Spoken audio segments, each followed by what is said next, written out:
Namaskar. Hello and welcome to P Guru's channel. I'm your host Sree. Iyer. Joining me today is General Ravi Shankar as we discuss the three-way tango between India, Pakistan and Bangladesh.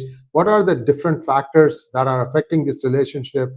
Now, if Pakistan is also trying to get in to India through Bangladesh, what sort of challenges will they put up? And everything around this. So let's welcome General Ravi Shankar. General Ravi Shankar, namaskar and welcome to P Guru's channel. How are you, sir?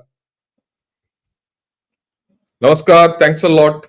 Nice to be back on our regular Friday show and discussing a very interesting three-way tango between, Pakistan and India and Afghanistan. Like you rightly said, our repost or answer to what Pakistan is trying to do with Bangladesh is through Afghanistan. On the other way of looking at it is Pakistan is trying to repay us with Bangladesh because we've paid them through Afghanistan.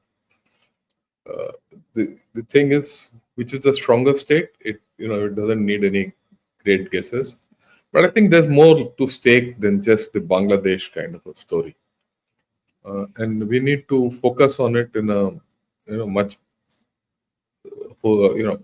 deeper sense, and that's why I had a choice.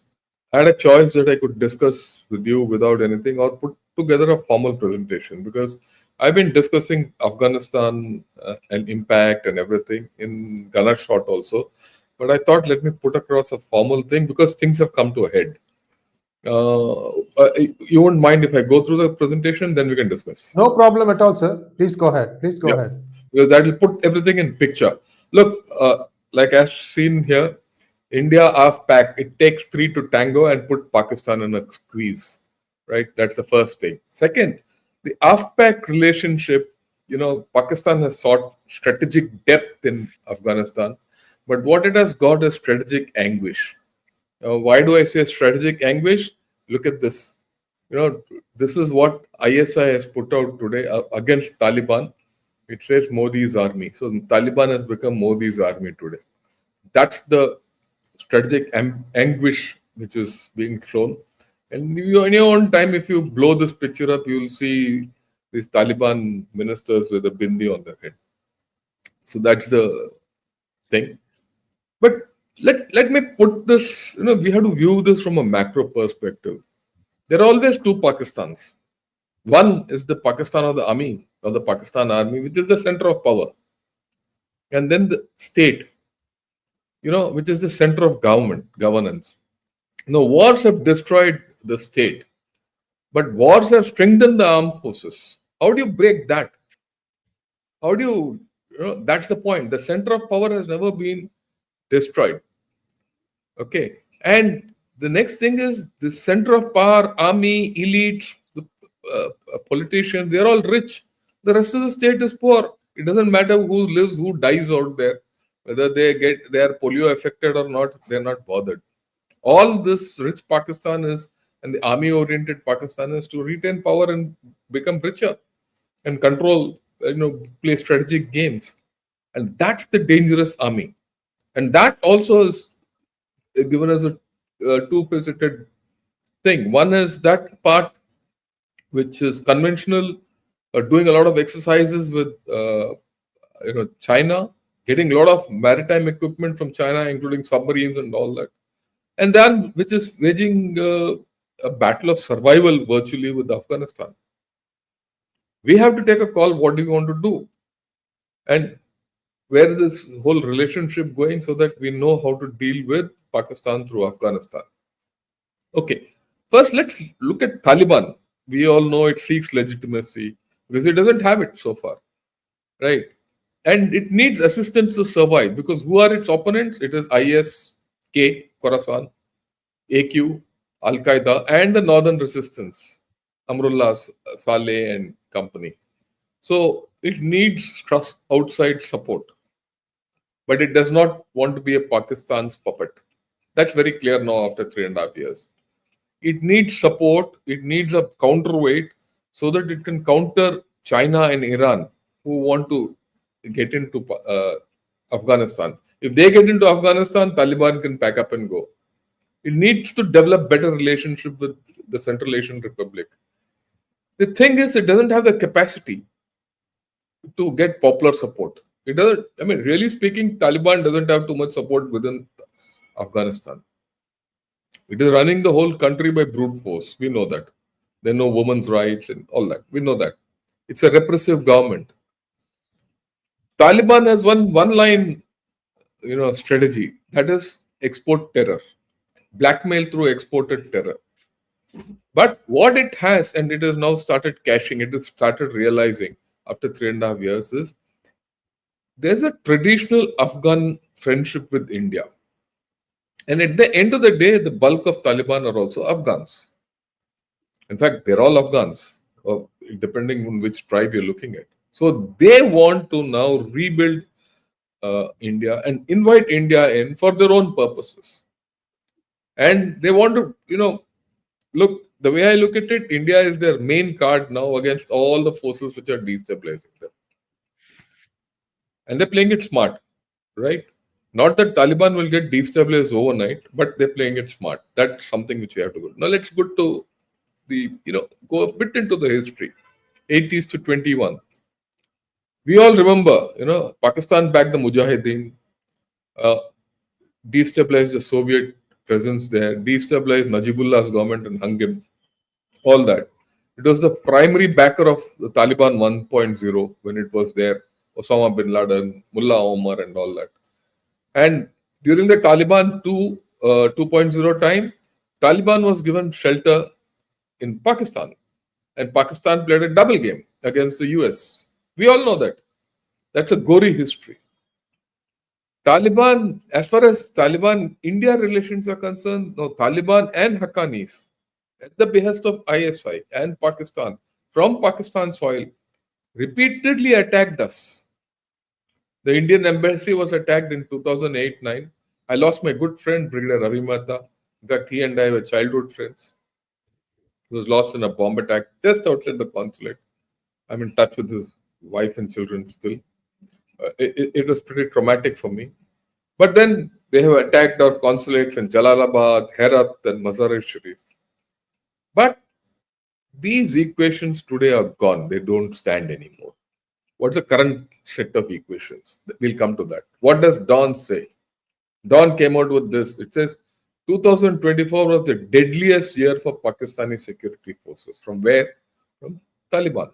Let's see what it was all about. Right? They exchanged strikes on each other's territories. Pak security forces have been hit badly by TTP. Very badly. Right? I'll come to the numbers. And Pakistan in retaliation says it's targeted Afghan bases of TTP, and the TTP is being harbored by Afghan Taliban. Hence and they carried out 2 air attacks into Afghan territory. So all this is a to and fro, but Pakistan has suffered more. Look at the rise of fatalities in Pakistan. In Khyber Pakhtunkhwa, the districts which have been maximum affected are Kurram, North Waziristan and Khyber. And today Kurram and Parachinar is at the center of ethnic clashes, sectarian clashes, not ethnic, sectarian, Shia Sunni. So Pakistan is in a complete squeeze. Look at the terrorist incidents. In 2021, there were just 572. 572 is not less. 1 every day, more about 1.5 every day. Now in 24, it's gone to 2173. That's about 5 to 6 every day. That's not simple. It's a 279.8% increase. What about casualties? There were 238 in 2021. Today, in 2024, there were 788. 231% increase. On an average, 2 to 3 people have been dying every day. And this is not in Afghanistan. This is in Pakistan. And most of them are security forces or people in uniform, government officials. Now, interestingly, the Baluchis also have upped the ante to Pakistan. Now, the fatalities in Baluchistan for the 2024 are equal to their what was recorded from 21 to 23. 21, 22, 23, 21 plus 22 plus 23 equals 24, which is hell of a lot, but it's not fun. And Pakistan is caught. That's why I said squeeze on Pakistan. Now, what's the Pakistani view in all this? Now, Pakistan feels landlocked Afghanistan depends on Pakistan for everything. All routes, trade routes go through Pakistan. So Pakistan has no choice. They feel geography, does not change. Indian relations can change, but geography doesn't change, and they can control the, screws on Pakistan. But they've already closed the borders, Torkam border, and all that, and they've fenced the border wherever required. But that has not stopped anything.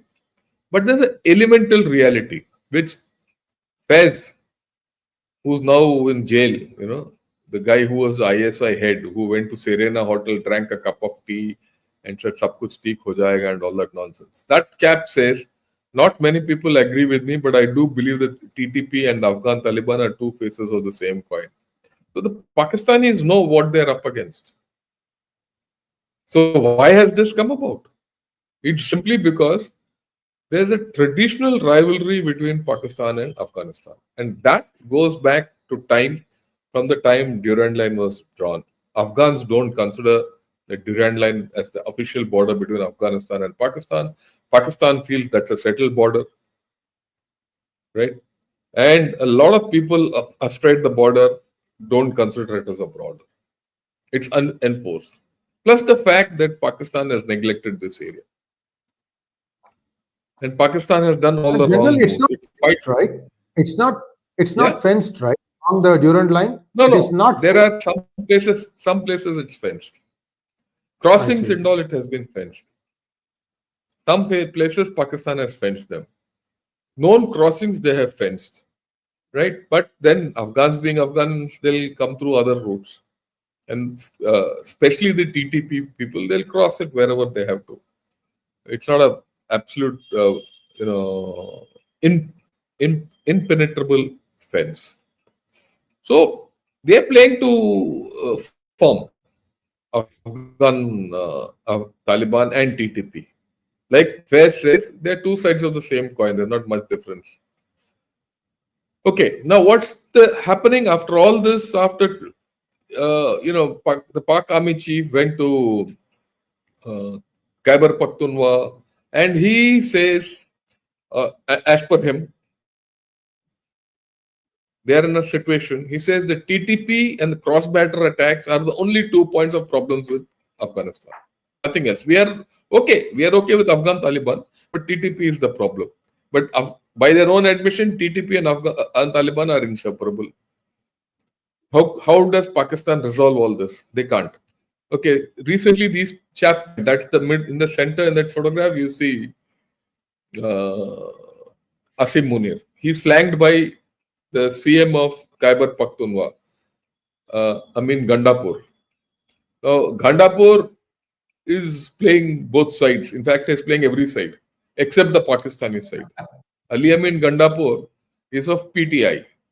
Sometimes he appears in Pakistan, sometimes there. He sings a different tune there, he sings a different tune there.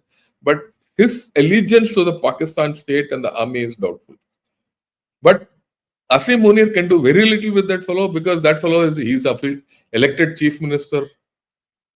He can't be put behind bars. Once in a while, for all those Pakistan, PTI, not riots, those marches to Islamabad, he's made funny appearances. He's been he's been under detention and all that. But when he goes to Khyber Pakhtunkhwa, he has to deal with the chief minister.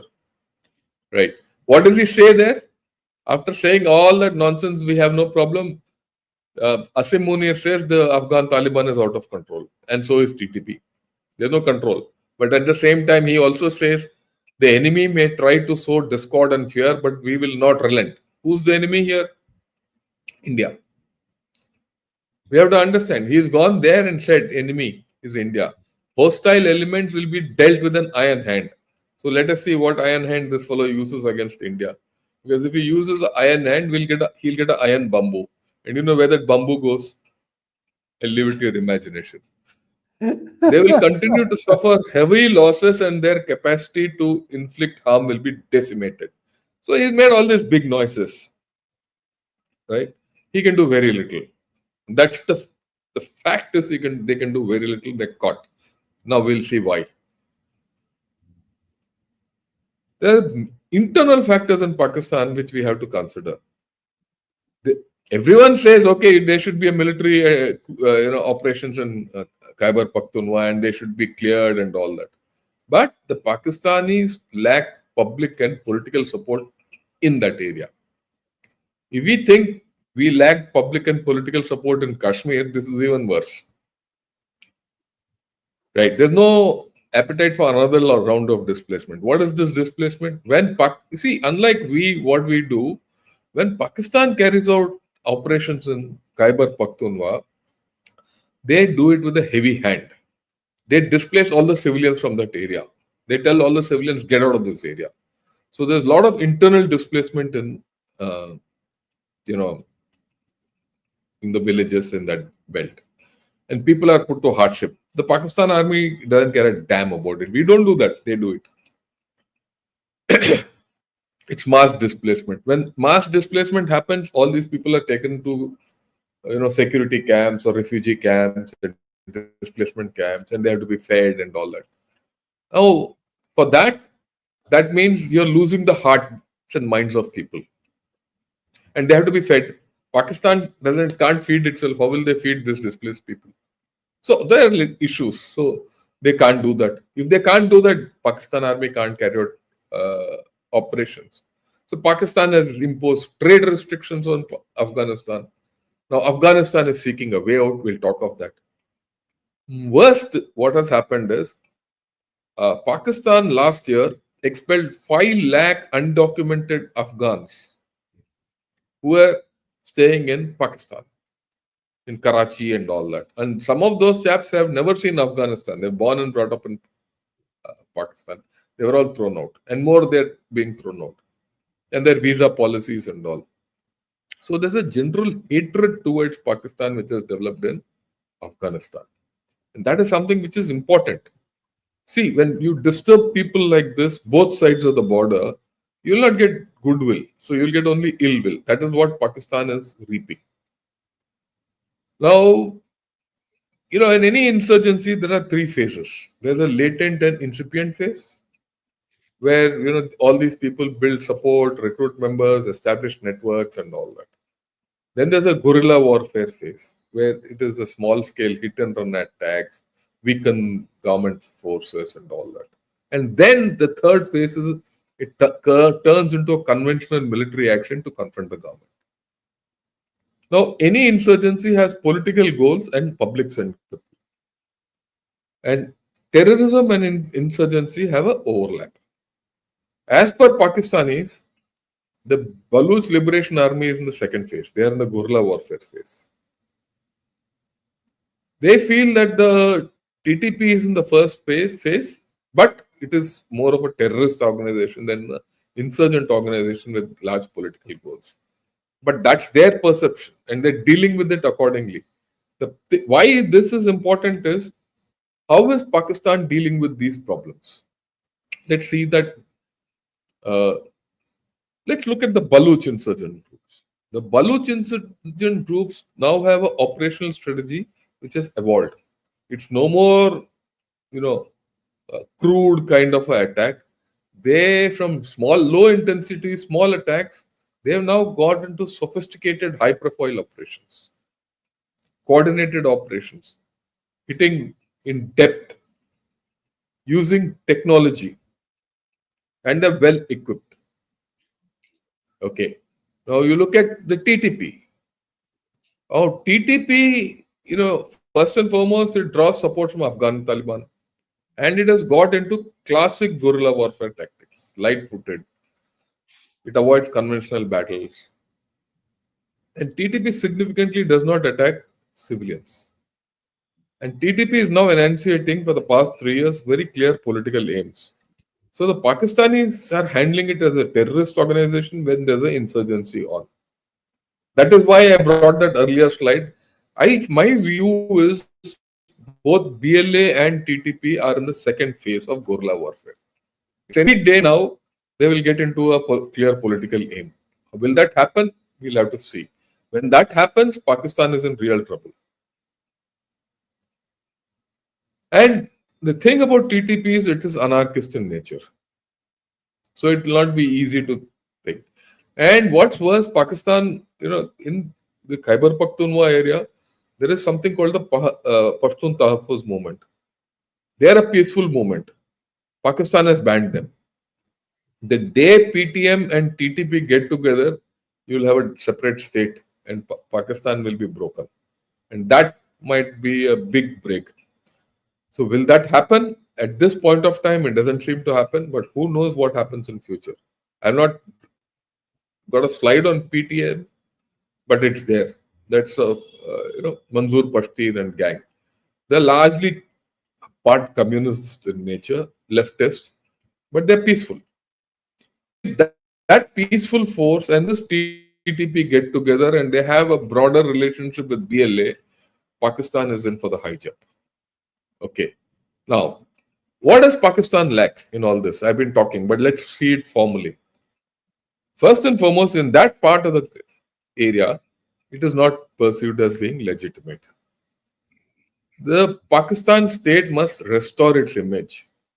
To restore its image, it needs population support, which is not there.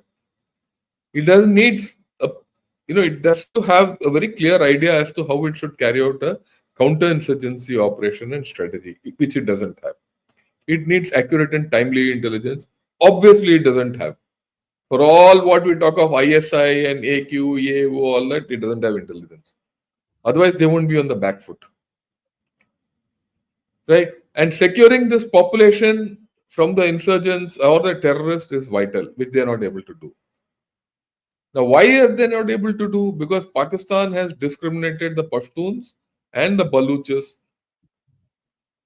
historically. There are a whole lot of missing persons.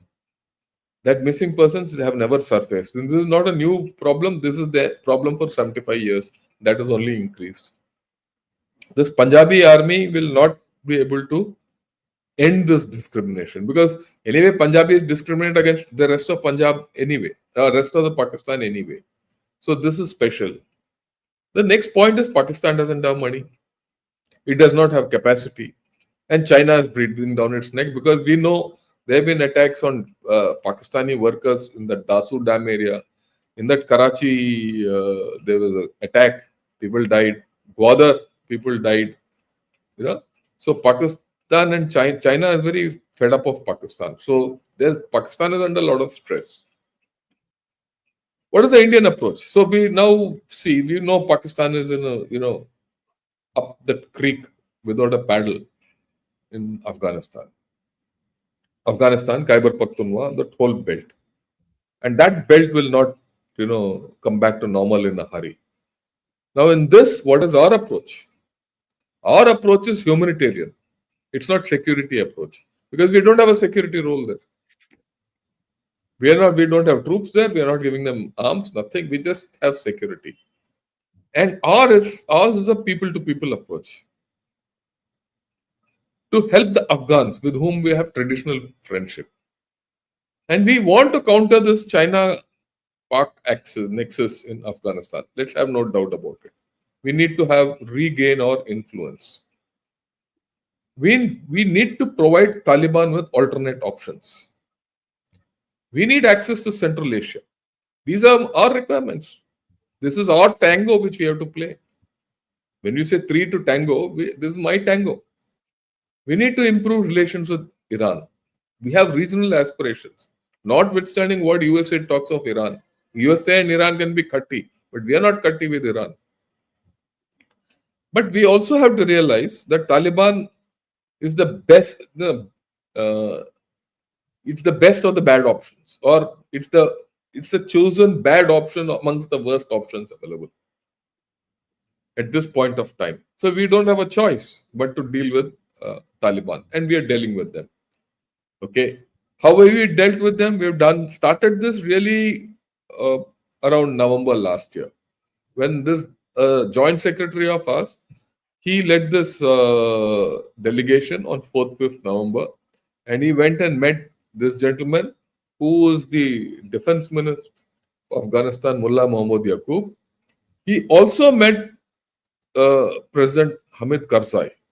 He also met their foreign minister, Amir Khan Muttaqi. And he met all heads of UN agencies in Kabul which are operating. So we made a base there. That's the first stage. We have not yet thought of opening the embassy there. Let me make it very clear. But we made a base. Then what else happened?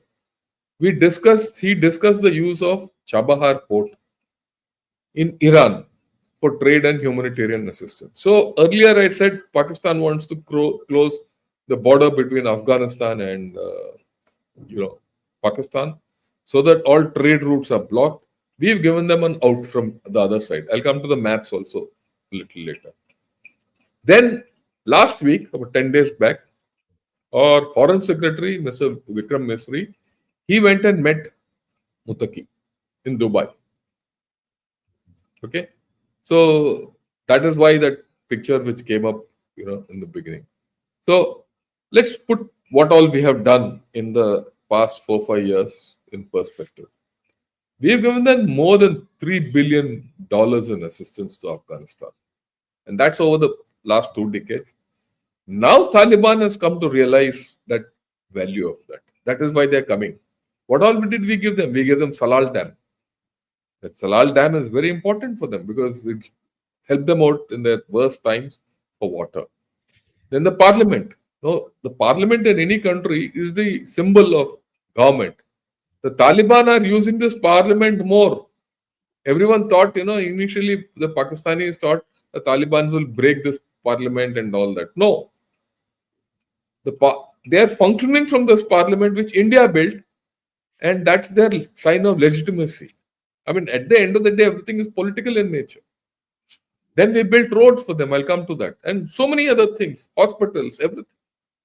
We've given them 50,000 metric tons of wheat, 300 tons of medicine, 27 tons of earthquake relief aid, 40,000 liters of pesticide. Otherwise, how will they grow their wheat? We have given them 100 million polio doses, 1.5 million doses of COVID vaccine, 11,000 hygiene kits for drug de-addiction, winter clothing, everything we have given them. And now that is coming to fruition. And all this we have given them, the second part, after the Taliban have come. So that there's no starvation in Afghanistan. So we want India, like I said earlier, we are in the humanitarian mode. We have got that kind of a thing. And it will pay results. I have no doubt about it. And what all these people spoke is how to improve the health sector in Afghanistan, rehabilitation of refugees. Cricket has been a major, leverage India has. I mean, you'll be surprised. Might not be surprised. You would know the Afghan team is based in Noida. It plays, its home cities are Noida, Lucknow, and one more. I think Gwalior or someplace. So if Afghanistan has to have a home test match, it has to be in Noida. It is not in Afghanistan. But everyone follows Afghan team. And the biggest cheers in Afghanistan are when Afghanistan defeats Pakistan. Okay. Yeah, I'm not joking. You'll see, if you see their results during the World Cup, Pakistan has had a tough time with Afghanistan. Even during the last World Cup in USA, Afghanistan beat Pakistan. Right? And see, these things are might be symbolic, but it's very important. And then, of course, we are giving them a lot of humanitarian assistance and Chabahar port. I'll come to the Chabahar port, which is important. Okay, this is Chabahar port. Okay. Now, there's a 10-year agreement between India and Iran to develop the Chabahar port. And we are operating it. India is operating it. Okay. Now, this is the, Google map of the Chabahar port. It's pretty big. Now, Deputy PM Mullah Abdul Ghani Baradar, he visited Chabahar port in November. After our JS went to Afghanistan, spoke of it, they came and visited. Now, why he visited? Because they want stronger political and economic ties with us. They want visas, more visas for Afghan businessmen to travel to India. And we also developed a technical team to Afghanistan in 22. And we've been involved in humanitarian work. It's a technical team, fine, but it's also kind of a consul. And there's one person whom we educated who got a PhD from the South Asian University in Delhi, 𝗟𝗡𝗞𝗦 Kamil, right? And he is now the consul, Afghan consul in Bombay. So you see how things have moved. So we have a person who was educated by us, gave him a PhD, and he would have earned a PhD, who's now their consul in Bombay. So we have opened this channel. Why Bombay? We'll come to that. Look at this map. It starts from Bombay. From Bombay, the route goes to Chabahar, which is the port. From Chabahar, it goes to 𝗉𝗏. 𝗉𝗏, there's a railway line being developed. Most of it is complete, but there is movement by road also. Very soon, so transshipment will be from ship to train, which means volumes will increase. Not ship to road, the volumes won't be high. Till 𝗉𝗏, there'll be a railway line which will go. From 𝗉𝗏 to Dilaram, there's a place called Dilaram. It's about 200 odd kilometers. We've already built the road. When was this road built? This road was built before 21. The border roads built this. In fact, a good friend of mine went and built it. His name is Major General 𝗟𝗡𝗐𝗏𝗄. He went and built it. And he had a deal with the Taliban. And Taliban ensured that this road got built. So Taliban knows which side of their bread is buttered very clearly. Why is this road important? From Dilaram to Kabul, there's an existing route. So virtually, once this thing comes, this route will come up. Yeah, it's already there. It has to be exploited more. So the moment that starts happening, they will start neglecting Pakistan even more. And this is beyond the reach of Pakistan. So that is why good relations with Iran are important. And we have to impress it upon the Americans also. Look, as far as this is concerned, don't interfere, because this serves your purpose also. If Indian presence is there more in Kabul, right, it counters Chinese presence, it counters all other presence. And then from Dilaram through Herat, you can go to the Central Asian republics. There's an existing road, you improve it as with time. So the opportunities for India are huge in this. I mean, we can keep talking of everything else. Okay, what China is doing to Pakistan, USA and all that nonsense, and we can keep fighting. But we should carve out our own region of influence. And this way we sandwich Pakistan. Right? There's another angle. Chabahar is in Iran, Sistan, Balochistan. It is next to Pakistan's Balochistan. You see, Pakistan and Iran have a common border. It's this behind this map. Look at it. If you look at it, this place, this is called Sistan, Balochistan. This is Balochistan. People, both sides are Baluchis. The Baluch Liberation Army and extremists go and hide here. Their people come here. If you remember, some time back, there was an exchange of fire between Iran and Pakistan also. So there's bad blood there also. So if your road comes here and starts functioning, your goods starts going here, Pakistan gets threatened in Balochistan also. So you start influencing things. So you outflanked Pakistan. And that is why that, right? So here comes my last slide, and then we'll discuss. See, like I said, how do you, if you want to sort out this rich army, which has been strengthening, you can't defeat this army conventionally, because if you defeat Pakistan, the army comes back stronger. It's like a Frankenstein. They say no, one drop of blood and more augurs come out. That's something what Pakistan is. The only way to defeat this Pakistan army is through the Taliban. Will the Taliban completely defeat them? No, they might not. Will they keep them completely tied up? Yes, they will. And that is the thing which we have seen for the past 3 years. Will it continue further? It will continue further. Should we do anything about it? We should do a lot about it. We should just help the Taliban. Just help the Taliban survive, or whoever comes in power to survive. They will sort out Pakistan automatically. We don't have to do much. All you have to do is feed it. You don't have to put in troops. You don't have to put anything. You'll get intelligence. Also, when you support this Taliban, you ensure that they don't send their fighters, and they keep check on TTP to send terrorists into JNK. If you've seen, that has stopped completely. And Taliban and TTP both have now said, we are not interested in sending anyone to Kashmir. So, many things you don't have to do directly. You don't have to go and fight with Pakistan like a fool directly. We can take this off. We can take the slide off. Yeah. So, many times you don't have to do things directly. It was Sir Littleheart who had then said the strategy of indirect approach. Why go directly and head on, bash your head against the wall when you can do things from the side and do it with a lancet? Why do you want to wield an axe when you can do a lancet? And what does it cost? Wheat. That wheat is anyway rotting in FCI godowns. It's good someone needs it, not rats.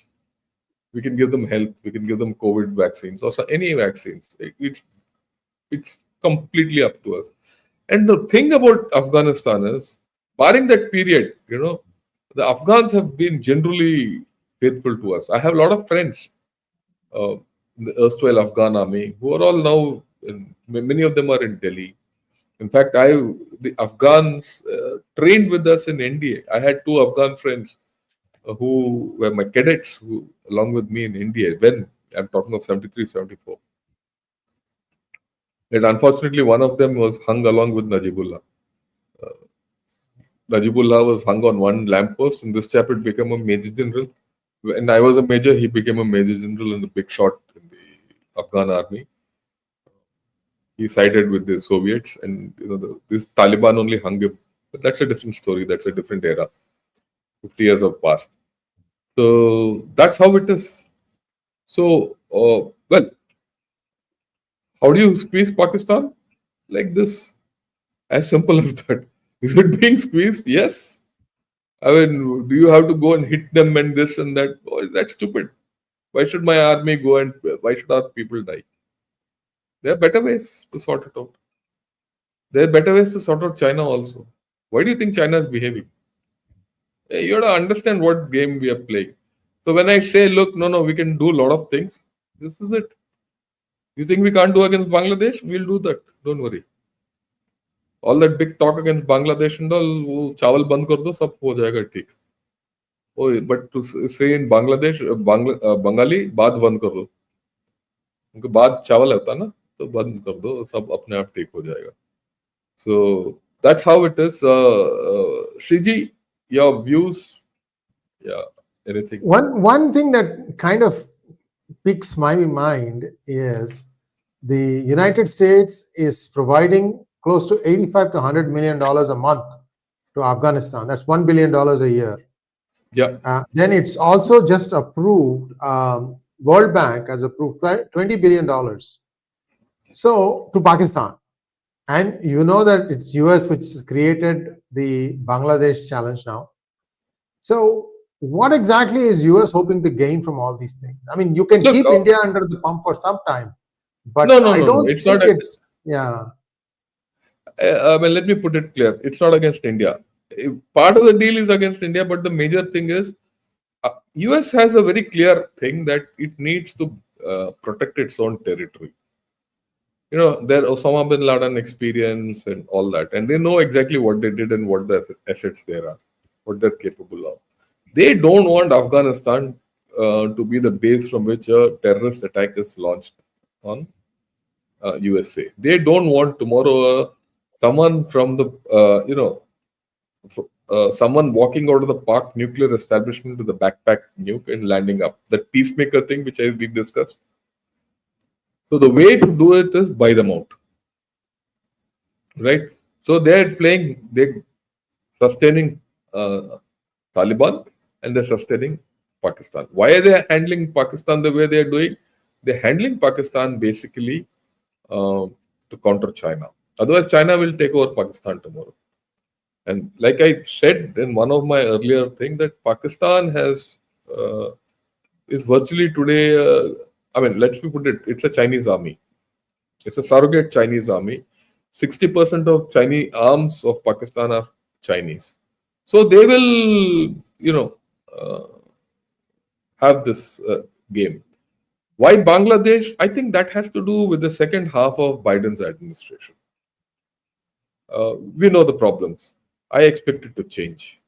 Because so far, what indications are coming out of Mr. Trump are that he might not pander to Bangladesh. Bangladesh will be left in a lurch. Of course, the danger is, like we've discussed, Bangladesh might jump into the Chinese bed along with Pakistan. That we'll tackle separately, they're left. But then this is the global perception of USA and that they've been doing that. So what do? We have no choice really. We have to play the game. There's a game which you have to play from different directions. Thank you, sir. Now let's take a few questions. Yeah, please.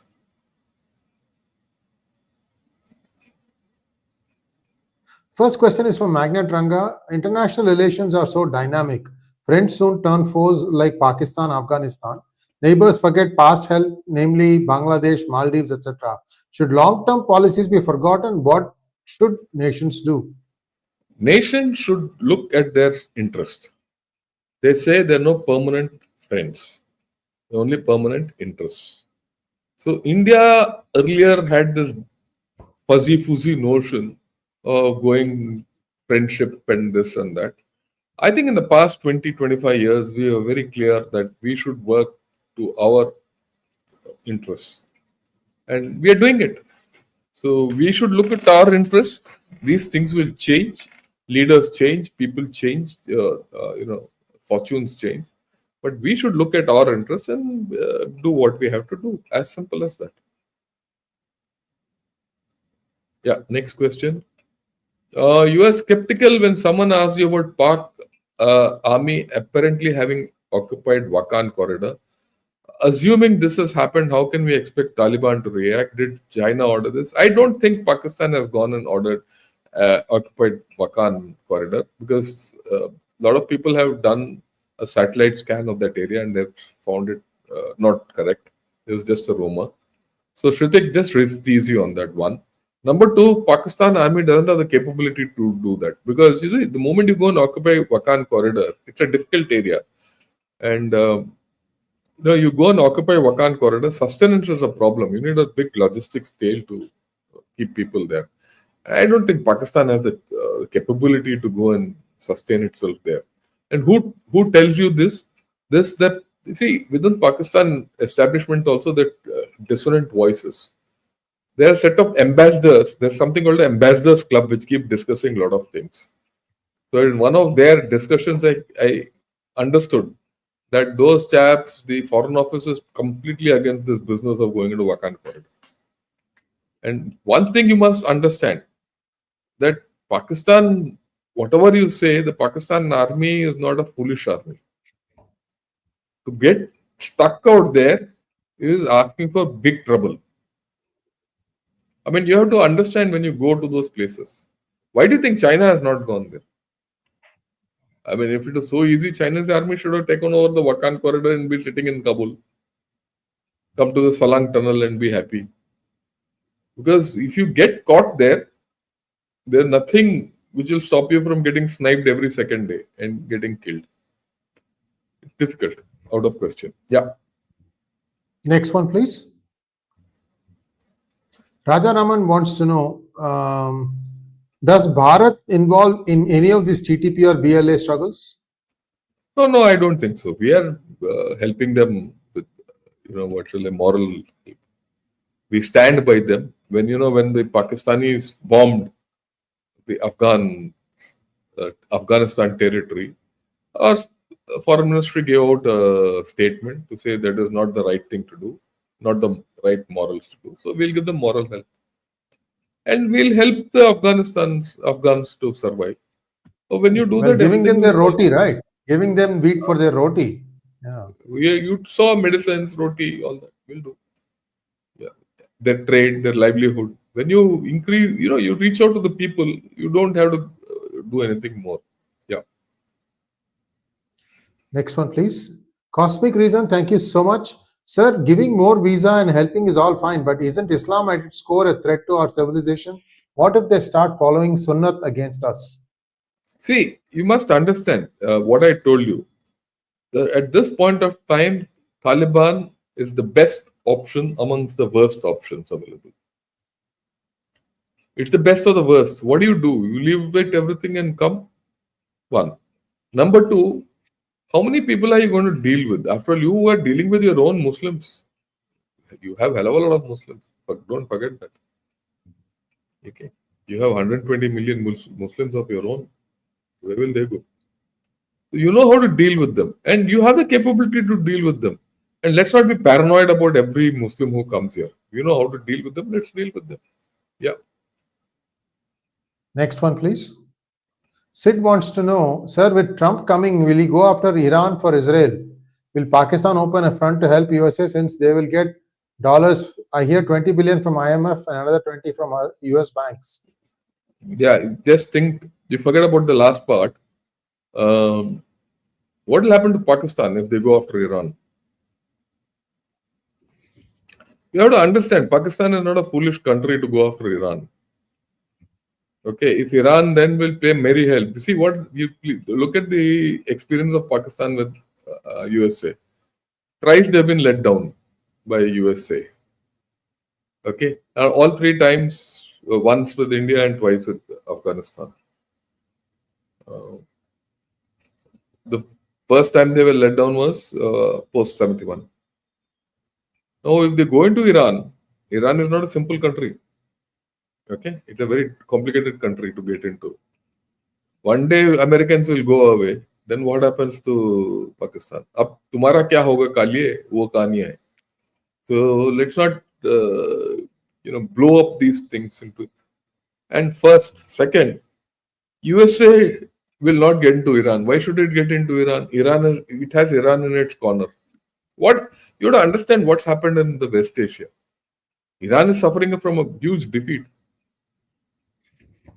Okay, and they have Israel to sort out Iran. So why should they go into it on their own? It doesn't make sense. I told you the strategy of indirect approach is very important. Yeah. Next one, please. Sree Kumar, thank you so much.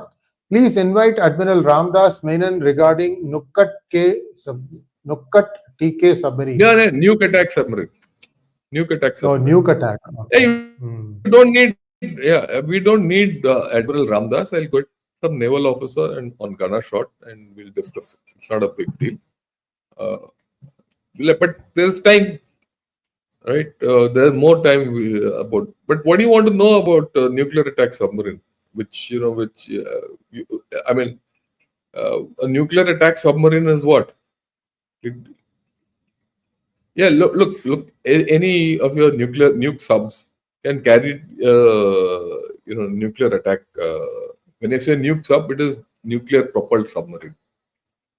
And in its torpedoes shoot or in this thing, it can launch a missile. If it can launch a missile, part of the triad, you can do anything. That we can discuss anytime. You don't need Admiral Ramdas. And I don't know how old he is. He's pretty old. So why him? Okay, we'll get someone. We'll talk some other day. Manoj Soma wants to know, did we take any steps to stop importing the electronic equipment from China, like USA announced that they would stop importing from Russia and China chip vehicles by 2027? Your view, sir? Yeah, we've done this long back. All military equipment, which we use, there's no Chinese electronics at all. This is not new. This is going back to about 2010-12. So we stopped that a long back. But as far as in our other civilian structure goes, we have a lot of Chinese equipment in our communication setup. We need to stop. That's something the government has to do. Military, I am very clear. Military communications, I'm very clear. In our space program, there's nothing Chinese. But there are other places where Chinese equipment is there. We have to eradicate it. The issue is of a political will to do that. Now you need to find alternatives for that. For that alternatives, you need to have semiconductors, you need to have processors and all that. To that extent, I think our government has faltered or been slow, whatever you call it. I think we could have been a little more faster and more focused in getting outcomes. But it's a matter of time. I think we'll get there. Next one, please. 𝗍𝗏𝗍𝗏 wants to know, even though you say Pak army is professional, it looked clueless against Taliban. That's okay, but it's still a professional army. Pak army doesn't have the capability to fight a hybrid war the way it should be fought.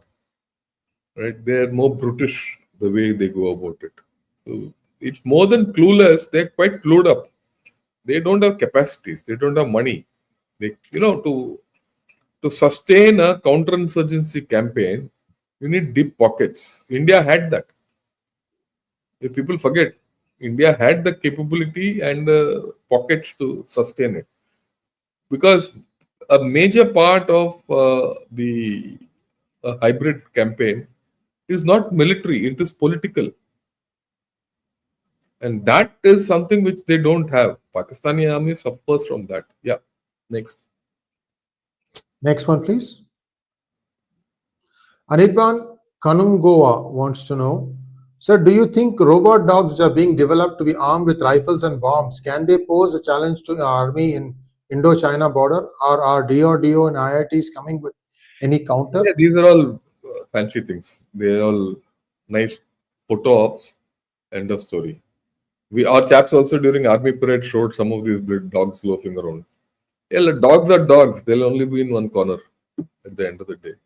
Did you know that story about Russia trying to train their dogs to go and place bombs underneath German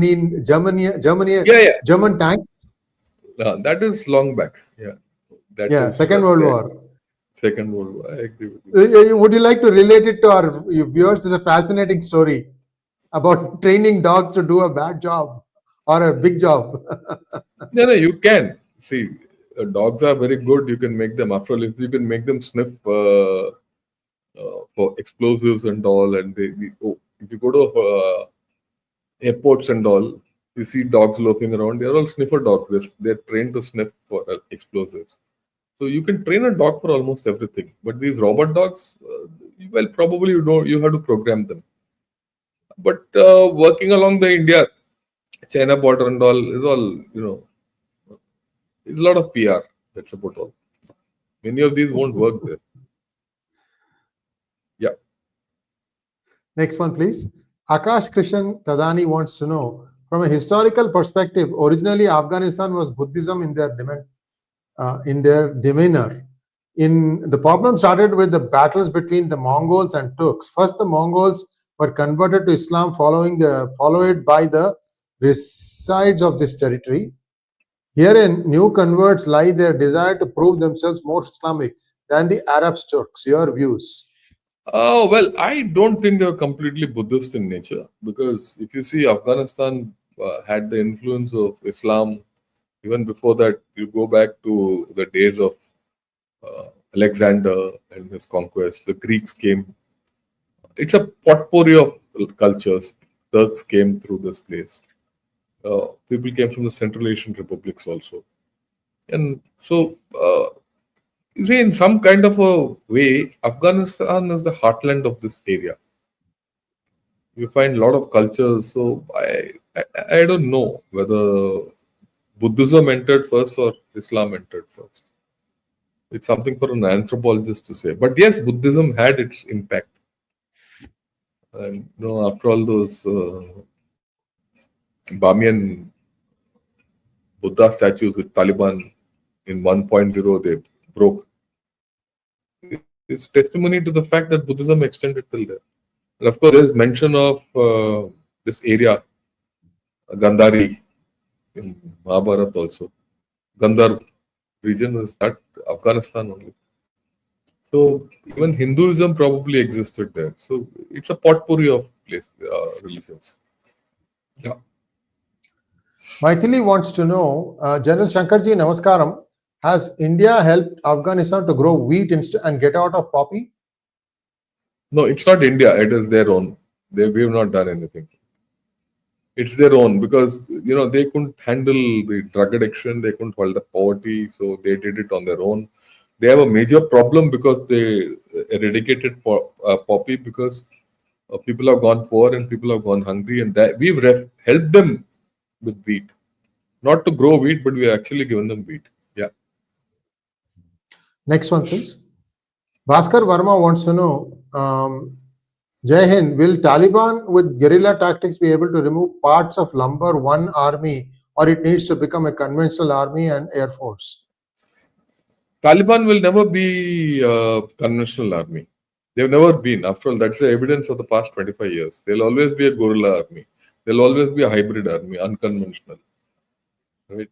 So they will fight that way. And after all, with that kind of a thing, they're now ruling a country. Why should they become conventional? Next one, please.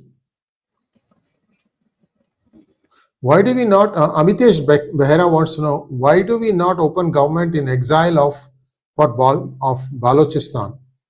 You must ask this question to Prime Minister Modi, because I am not qualified to answer it. It is beyond my pay grade. Next one, please. Dheeraj Sudan wants to know, what is the status of Project Vishnu hypersonic cruise missile? I've given the full details of this in my podcast on hypersonic shock to China. Have a look at it. It's a 1-hour podcast on what all is happening. Have a look at that. Yeah. Thank you so much, General Ravi Shankar. That brings us to a close today's program. And please, viewers, like, share, and subscribe to our channel wherever you are watching it, be it Ganashot or P Gurus. Please do subscribe to our channel and don't forget to click on the bell button for notifications. Namaskar, sir. Thank you. Thanks a lot, sir.